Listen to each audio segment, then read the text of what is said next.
Here to score it for us is the Master of Disaster Public Relations Specialist, Mike Paul. Mike Paul, known as the Reputation Doctor. Well, there's a court of law and there's a court of public opinion. Mike Paul is a crisis PR and reputation management expert. He's all about reputation. Got some tips on rebuilding those reputations. You first have to be transparent and then be accountable for your actions. He's got to get on the truth train right now. There's no ifs or buts in a true apology. You must speak directly to the issues that you've been involved with. You're going to have an across-the-board solution that is more than words, and you got to have actions.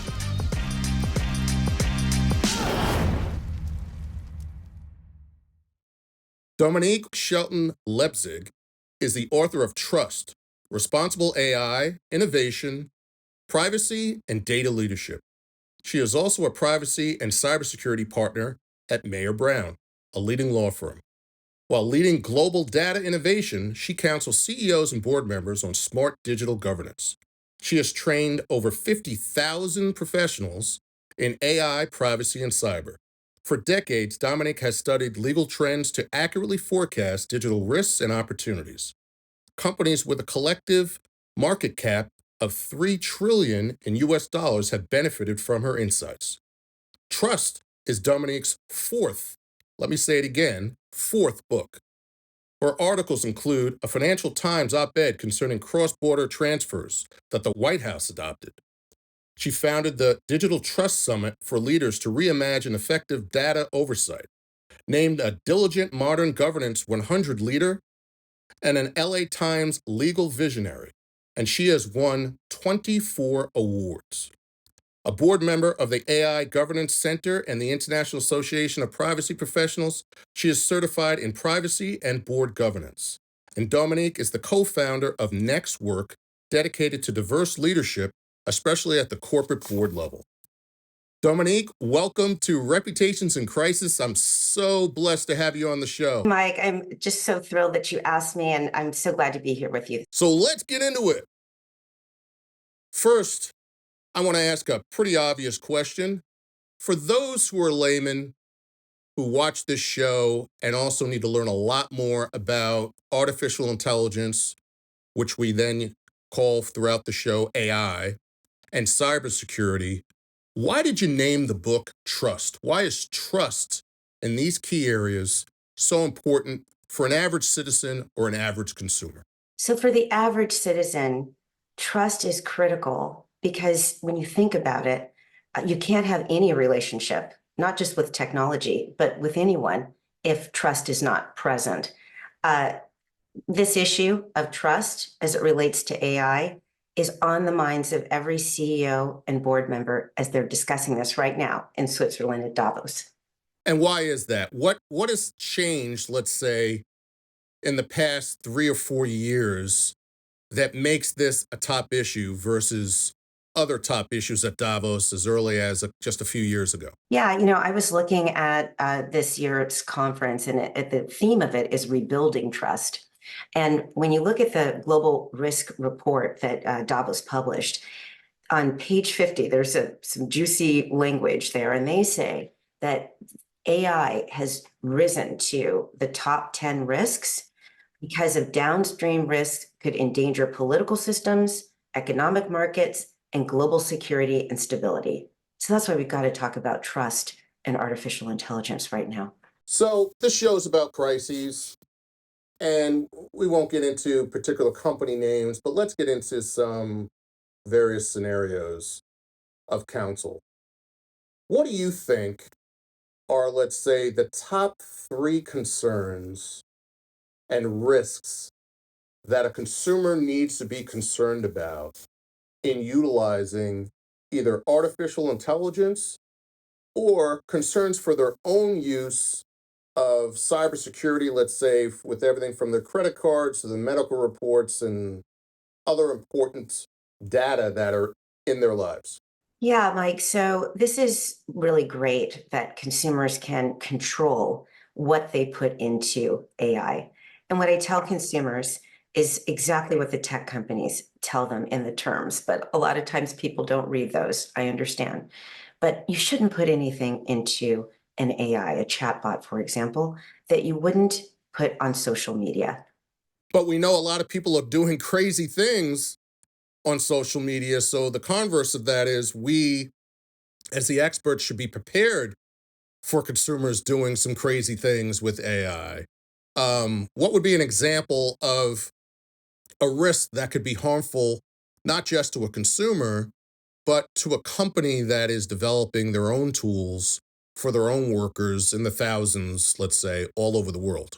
Well, one risk is that a consumer could put in sensitive personal information into the AI, and no company is immune from data breaches and find that data out in the public, right? So that's one risk.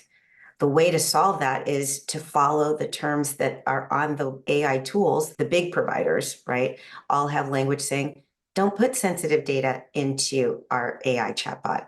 We'd appreciate that. So consumers are going to need to educate themselves about how to use these tools. What, in terms of the company risk, if companies do not put a usage policy out and educate their employees about it, the employees could be putting confidential business information into the tool. Let me get real basic. Let's say I'm using ChatGPT or another AI tool, and I'm curious about myself because I'm on TV and a more public person like yourself. And let's say I'm playing around with my son and say, hey, let's see what it says. And more than one Mike Paul comes up, for example. There's a baseball player by the name of Mike Paul. And I don't really understand the rules, so maybe I'll say, oh, to distinguish myself from that person, I'm going to give you proactively Mike Paul, whose birth date is XYZ, who lives at XYZ, who's worked at these various companies, and then maybe something else that's confidential and sensitive, and I give it to the tool. Are those examples of not doing the right thing and protecting myself? Or what if it's not about me and it's about somebody else and I'm putting their sensitive information in? So, as a general, that is an example of the type of information that you probably want to be careful about if it includes things like your home address, your social security number, your date of birth, your credit card information, your medical information. Why? Because, as I mentioned, AI is amazing. It's going to bring 7 trillion to our global economy in the next 10 years. And I use that 7 trillion with the T. So if it were one country in GDP, it would be the third largest, right behind the US and China. So this is going to bring a lot of economic wealth to us. It's also going to be incredible in terms of curing important issues. We've got Cedars-Sinai here in Los Angeles that is in the midst of using AI for early detection of pancreatic cancer, literally meaning the difference between life or death. So this is so important. We've got to use this information and these tools, but we have to understand how they work. So first of all, no company is immune from data breaches. Everybody tries their best, but if you think about it, you have the gym, and even though there's locks on their gym locker, usually there's a sign saying, there's video looking at this room. However, don't leave valuables in the locker, right? Why? Because there have been instances where people have gone and stolen stuff. So that's just a protective effort for the gym so that you can protect yourself. The same thing is true with the chatbots. The companies are doing their best to protect them from cyber attacks, but what they're saying is don't put valuables like your sensitive information in there unless you're comfortable with that being public, should there be, say, a breach. To echo what you just said about the number of people that are going to be utilizing the tool of artificial intelligence, I think some of the recent stats I read, and it's probably updated now, but ChatGPT, for example, has over 100 million users in 2 months. As a comparison, Amazon took almost 10 years to get that number. And Google Translate, which is another powerful tool, I think took 6.5 years. We're going to be using this stuff, folks. So time to get educated and understand some of the things that Dominique is saying. Let's get a little bit more into the risks of cybersecurity, for example. What in 2023, we're starting a new year in 2024 now, but we can look back at 2023. What was, in your opinion, one of the top 3 cyber breaches in the world, just as a category, not getting into companies necessarily? And what did we learn from that, or what should we have learned for that moving forward? We had 17 hospital systems that were attacked with ransomware in August here in the US as national security tensions were rising all around the world, given the wars and all that we're going through. What American companies, especially our critical infrastructure companies, need to be aware of is factoring in cybersecurity, with cybersecurity, national security, because our American-based companies can be targets for exploits out of Eastern Europe, Asia, Middle East at scale when there are tensions, national security tensions around the world. So I think that was those 17 hospital systems and people being turned away because from emergency rooms and not able to get in because of the situation. Wow. Your book has some important tips, some important rules. When someone purchases your book, and hopefully people are going to do so after watching this show as well, what are the 3 walkaways, not just for them to read it, but to remember when they walk away? What are the top 3 things you want people to remember after reading your book, Dominique? So in trust, the most important thing I want to communicate is that humans control data, humans control AI, not the other way around. That's thing number 1. And I hope people, when they read the book, will be empowered by that. The second thing that I try to communicate with when it comes to AI is that proactive adoption of legislative frameworks that exist in 96 countries and 6 continents and are agreed upon by experts that create these AI models should be followed proactively now. No need to wait till the law always, I'm a lawyer and the law always takes forever to catch up. So it might be 2-3 years before the law is final. But what companies, to protect the brand and boost innovation, adopting proactively these governance tips like a recipe is very important. The third thing that I communicate, and I want to be really clear here for, and this I'm speaking to our companies now, but it's also good for consumers to understand this. Models, every time you hear anything that is negative in the news about AI hallucinating or AI misidentifying or AI being inaccurate, what you need to understand is this is a normal state of the technology, that models can be correct before you deploy them. Good data going in, good data coming out, and over time, for various different reasons, at some point in time, drift, meaning they move away from the goal state and then they can drift out of accuracy. So what I say to everyone is never, ever, ever leave your common sense behind. Consumers, you need to read what you're getting and verify if there are questions. Companies, continuous testing, monitoring, and auditing of your AI, dropping code into the AI tool itself with your guardrails, like a sensor on the window of your home for an alarm. It will tell you when the AI is drifting. But just like a sensor on your window at home, if you don't have the sensor there, your whole living room could be gone when you get home because you don't know that a burglar's come in. So the continuous testing is the only way, as models drift and move, that a company will be aware if the model has strayed from its guardrails. And that's something we don't talk about enough. And I hope those 3 points come through in the book. Dominique, just like in crisis management, most people who are not experts say things like, well, shouldn't there be a lot more crisis preparedness, and shouldn't we be learning before we get hit over the head?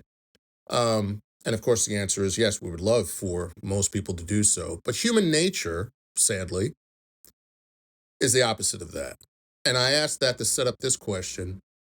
Do we expect in the next couple of years for us to be learning a lot from the crises that happen to companies, consumers, medical professionals, medical institutions, credit card companies, banks? Don't we expect that we're going to be learning a lot from the mistakes and the crises that happen in the world through the fear of, gosh, I can't believe that happened. I've got to learn from that to make sure that doesn't happen to me? The good news is we already have a plethora of use cases of crises that we can learn from. And I'm out here talking to the community to try to see whether we can now learn from those and implement these steps proactively. So we have a situation here with a retail pharmacy now in bankruptcy for misidentifying its own customers, right, as shoplifters. That's bad for business. Nothing to do with and using an AI. There was a vendor that helped, an AI and so forth, but the company's brand is key. So when you're using these tools, it's not about, when you're dealing with health and safety, finance, our power grid, it's not about stand back and watch and learn. It's right now we've seen instances where guardrails have not been in place. And by the way, the FTC found this particular company was not testing continuously and not doing enough testing. So let us learn from that example. Just happened December 19th. Let's do that right now. Let's not wait. There are cyber attacks, deep fakes happening, impersonations of CEOs and boards to try to have CFOs transfer tons of money out.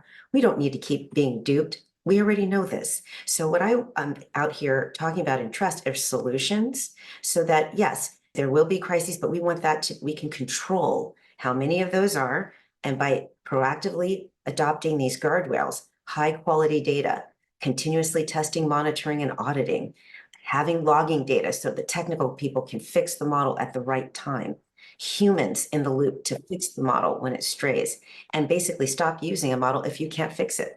Those are 6 practical steps to protect a brand that we can adopt right now. There's been some news reports over the years that the average consumer has probably seen that needs some review about the bias that goes into AI for people of color, for gender differences. For example, the hand dryer in the bathroom example. What was that about? So Dr. Joy Bugliami talks about this in her book. This is about the AI not recognizing dark skin. And that's been an issue in AI in a lot of the Western countries. I will say in the Middle East, Africa, and APAC regions, the AI isn't having those problems. And in part, it has to do with the diversity in terms of the team that's developing, because it's hard for them if they don't have diversity to be able to notice, oh boy, the AI is not working with diverse skin. So, but I would challenge this to the bias question.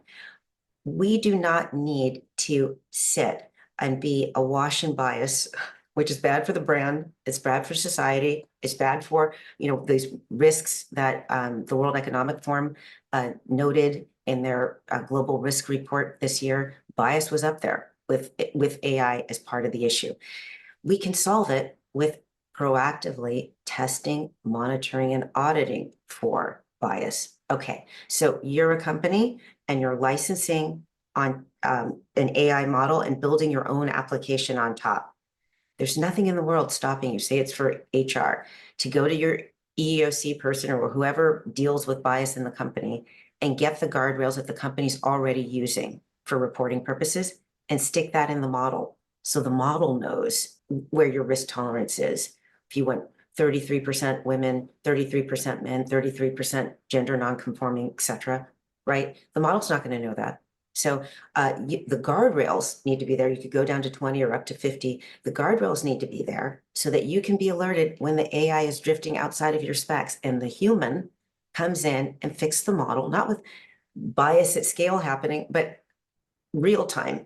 It's deviated. The human comes in, looks at the logging data and fixes the model and get it back on track to accuracy and fairness versus being a wash and bias and finding yourself in bankruptcy and consent decrees and testifying before Congress. Well, to that point, you're involved with a nonprofit organization called NxtWork. that you're a co-founder along with some other powerful women of color. The leadership of a corporation starts at the board level, not at the CEO level. A lot of people who are laymen don't even understand that difference. And the examples that we were just discussing could be highly impacted by the right people being in the room, not just for the creative team with the assumptions being built in for AI, but the overall leadership globally of that company or regionally of that company, which starts with the board of directors. Tell us a little bit about NxtWork. Tell us about the importance of governance at the corporate level and some of the messages that you're giving clients today and consumers about how important that is. Thank you for asking me that question, Mike. NxtWork is just near and dear to my heart. We founded the organization with my two co-founders for precisely right after the murder of George Floyd. We looked around and saw so many corporations looking for diverse leadership in the C-suite and in the boardroom. And we looked around at our network and we realized we knew those women. We knew those people of color that are accomplished, that are sitting in their power, and that could really add value and perspective in the boardroom. So we founded the organization. It's a nonprofit, and we have placed now our third board member. So very excited about that. That's just new news. Our chief marketing officer has become a board member, but we're excited about all that we can change and build. And you're absolutely right, Mike. It just takes one voice in the room to say, how are we doing, say, on an issue like AI? How are we doing on our risk ranking of AI? Do we have any high risk use cases happening? How are we doing on our continuous testing, monitoring, and auditing? Are we sure we're including our bias guardrails? That's just a question that could be posed to the CEO at any board meeting, starting, for any board members listening, starting your next board meeting, or even an email to the audit committee chair or the head of the board. Dominique, I want to interject by saying this.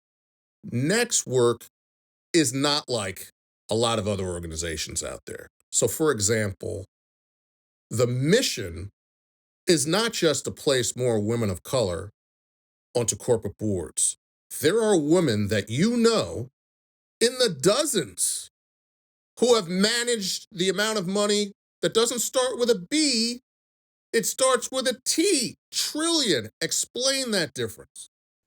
So, it's the difference is we want women in the group that will not go along to get along, but actually speak up and add their voice and add their perspective. The women in our group have a demonstrated history of mentoring, of adding their voice, being heard. And that's very important to us because we want to make sure that the women that we do place on boards are not attempting to just go along to get along, but actually add their important voice and perspective to the dialogue.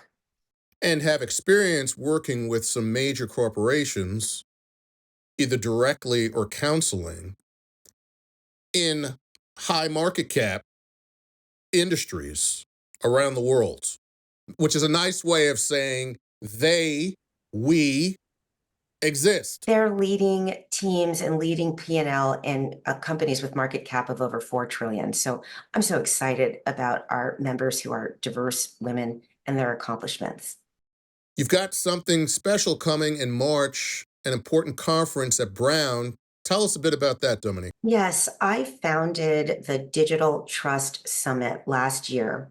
I'm an alum of Brown University, and President Paxson and also one of the fellows of the Watson Institute, Professor Ari Gabinet, allowed me to present a proposal to bring our CEO and board member community together for a Davos-like discussion for a day long on solutions as it relates to digital trust. And that's what we call it, Digital Trust Summit. We realize that many of our CEOs and board members are not technical people, but nevertheless, data is their most important asset, and they need to discuss for non-technical people to lead over a technical asset. And we got really a long way last year. The CEO of Bank of America participates, Brian Moynihan. He's our keynote. But I'm really excited about the lineup of people that we have joining him. That's terrific, and I look forward to seeing you there. What are some of the other aspects of your book that we need to highlight for the average person who is going to go out and buy it? Give us a tip that will make them want to run to the store or run online to purchase the book. The tip is that we are in control of how AI plays out, every single one of us. It's either going to be a wonderful story with great results, curing cancer, tightening our education, elevating education for our students so they can learn just the way that they precisely can understand for individualized learning. We're almost there, Mike, so it's exciting. But there are risks. And if we don't take a proactive approach to dealing with these risks, we're going to see the risks at scale taking place like popcorn. So I'm excited for the steps that consumers can take to protect their data by not putting sensitive data into the models. And I'm excited for the steps that companies can take to continuously test, monitor, and audit, put their guardrails in so they'll know when the model drifts just the same way they know when the window's open at their home when they're not there. One additional question to follow up on that. So I think of many of us that are around my age now, and we're not only managing our young families, but we're also managing our parents. And many of them struggle with technology. They're afraid. They don't have a lot of information that they are focused on, even though we try to remind them how important these things are today. But my mom's in her 80s now. I'm constantly concerned about data breaches. I'm constantly concerned about a voice that can be mimicked and sound exactly like mine, that I need help and, please send me something. I don't have access to my account right now. What are some of the tips that you can give seniors regarding, they hear cybersecurity, they hear terms like data, but they don't even hear those two terms and think that's something they have to be focused on.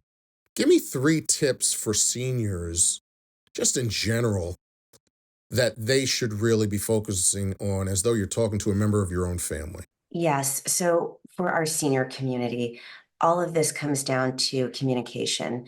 Unfortunately, we have criminals out there that now using AI at scale can mimic your son, his voice, his image, and finding a safe word between the two of you as a family is one way to protect against those criminals. Something that you like to do. Your code could be, where do you like to golf? Are you going over to the golf course? And it's like, oh, I'm going over to Rolling Green or whatever. But you need to communicate as a family about what our safe words are going to be, because the criminals might look and sound just like you. B, you need to have a frank conversation that there are criminals trying to extract money from people that will say, the grandson is kidnapped, Mike is kidnapped, right? So before, mom, you deploy any capital and send anything, wire anything anywhere, this is where you need to text me, or this is where you need to call me and wait to hear from me back, okay? And that's very critical because there are these scams that are happening to and are threatening our seniors. The other thing that our senior community needs to understand, especially now with chatbots being prevalent and there's the chatbot friends and companions, the seniors shouldn't be talking about their medical conditions with a chatbot. Okay. And the kids either, frankly, and frankly, we shouldn't, we shouldn't either, Mike, because the issue is that they're not trained as doctors or medical providers. So if you're communicating with a tool in your doctor's environment, that's different. But if you're going to jump onto any of the commercial tools out here on the internet and ask a medical question, that's not a good idea because, as I talked about, sometimes The AI can hallucinate, make up the wrong answer, give you the wrong One company found their AI who wasn't trained on something was giving the wrong medication advice to people. You don't want to take necessarily the wrong advice. And then the last thing, I know you said 3, but I'm going to give the last 4. Never, ever, ever, ever leave your common sense behind. If it doesn't sound like something, Mom, I have ever asked you to do, that's your trigger to go use the safety word or text me on this safety line and make sure. Okay. That's what I would say. Dominique Shelton Leipzig, the author of Trust, Responsible AI, Innovation, Privacy, and Data Leadership. Thank you so much for being on Reputations in Crisis. Let's hope that our listeners and viewers will buy your book, learn before they get in crises, and continue to learn on a daily basis. Thanks for being here. Thank you so much for having me, Mike.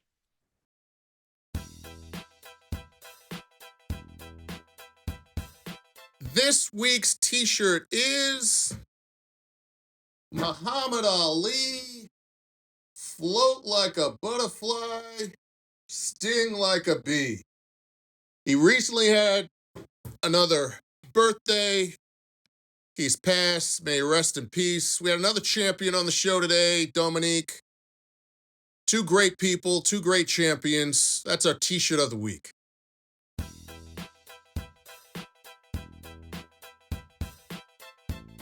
My Rep Doc opinion about this week's show. First of all, Dominique, what an amazing expert. Thank God we have her out there to go into the technical, go into the legal, break it down in a layman-like way for us to understand. The bottom line is no tool will ever fully replace a human. Make sure that you're still involved and use your head and not just your desires while utilizing these important tools, not just as a consumer, but as companies that are developing their own uses to make sure they're thinking from an ethical and moral and professional and legal perspective in doing so. Thank you so much for being with us again on Reputations in Crisis. And remember, less head work, more heart work, peace. And please follow our show on YouTube and also our podcast audio version on Apple Podcasts, Google Podcasts, and Spotify. We'll see you soon. Thanks again.